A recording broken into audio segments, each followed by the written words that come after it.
도형을 고무줄처럼 느리거나 줄일 수 있는 위상수학. 도형의 모양이 바뀌어도 같은 도형이라고 말할 수 있을까요? 고대 수학자 유클리드가 남긴 원로는 수천 년 동안 서양 수학과 과학의 기준이 되어 왔습니다. 몇 가지 기본 공리에서 출발해 정리를 차례대로 이끌어내는 유클리드의 연역법은 지금까지도 강력하게 사용되고 있습니다. 하지만 절대적인 진리처럼 여겨지던 유클리드 기하학은 시간이 지나면서 조금씩 의문을 받기 시작합니다. 그 출발점은 다섯 번째 공리, 즉 평행선 공준이었습니다. 이 공리가 다른 공리로부터 증명되지 않는 독립적인 조건이라는 사실이 밝혀지면서 기하학의 기반이 흔들리기 시작한 것입니다. 수학자들은 다시 질문하기 시작합니다. 직선이란 무엇일까요? 평행한 두 직선이 만난다는 것은 어떤 의미일까요? 이 질문 끝에 기존과는 다른 새로운 기하학이 등장합니다. 바로 비유클리드 기하학입니다. 이 관점에서는 삼각형의 세 내각의 합이 180도가 아닐 수도 있습니다. 당연하게 여겼던 성질이 더 이상 절대적이지 않게 된 것입니다. 이처럼 기하학이 큰 변화를 겪는 동안 한편에서는 전혀 다른 기준으로 도형을 바라보는 연구가 진행되고 있었습니다. 길이와 넓이 같은 크기가 아니라 도형이 어떻게 연결되어 있는지에 주목한 것입니다. 이러한 연구 분야를 오늘날 위상수학이라고 부릅니다. 그리고 이 개념을 처음으로 발견한 인물은 천재 수학자 오일러입니다.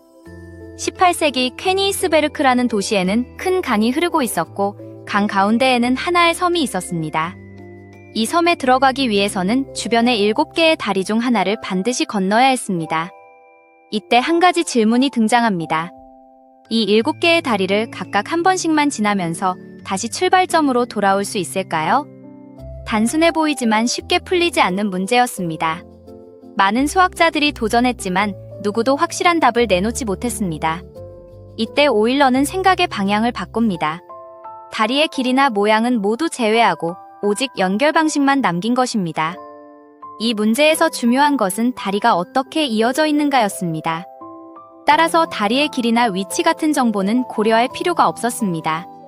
오일러는 강으로 나뉜 4개의 육지를 각각 하나의 점으로 나타내고 그 사이를 잇는 다리를 선으로 표현했습니다.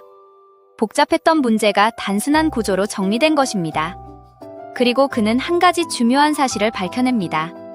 모든 점에서 연결된 선의 개수가 짝수라면 출발점으로 되돌아올 수 있습니다.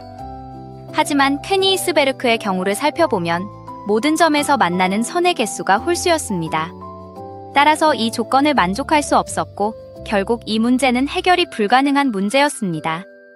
이제 위상수학의 관점을 조금 더 쉽게 떠올려 보겠습니다. 고무줄로 만든 삼각형을 생각해 보세요. 이 고무줄은 느리거나 줄일 수 있습니다.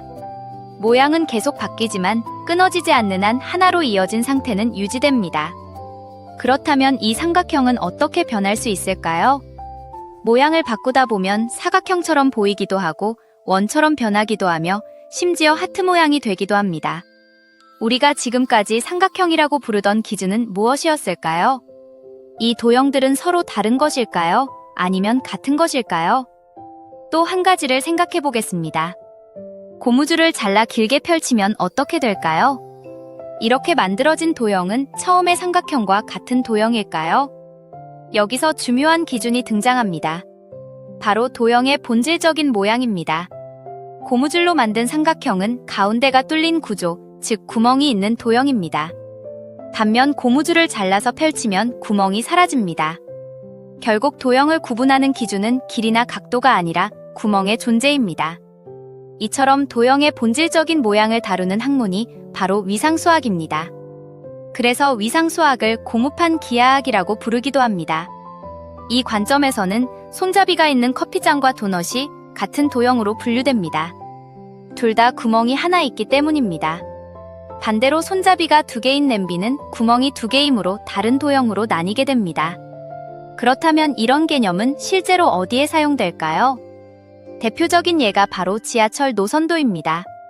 지하철 노선도에서는 역 사이의 거리나 선의 굴곡은 중요하지 않습니다. 대신 어떤 역이 어떤 역과 연결되어 있는지, 어떤 순서로 이어지는지가 핵심입니다. 그래서 실제 지도와 다르게 단순하게 표현되어 있어도 우리는 빠르게 목적지를 찾을 수 있고 어디에서 갈아타야 하는지도 쉽게 알 수 있습니다. 결국 위상수학은 모양이 아니라 변하지 않는 연결구조를 보는 학문입니다.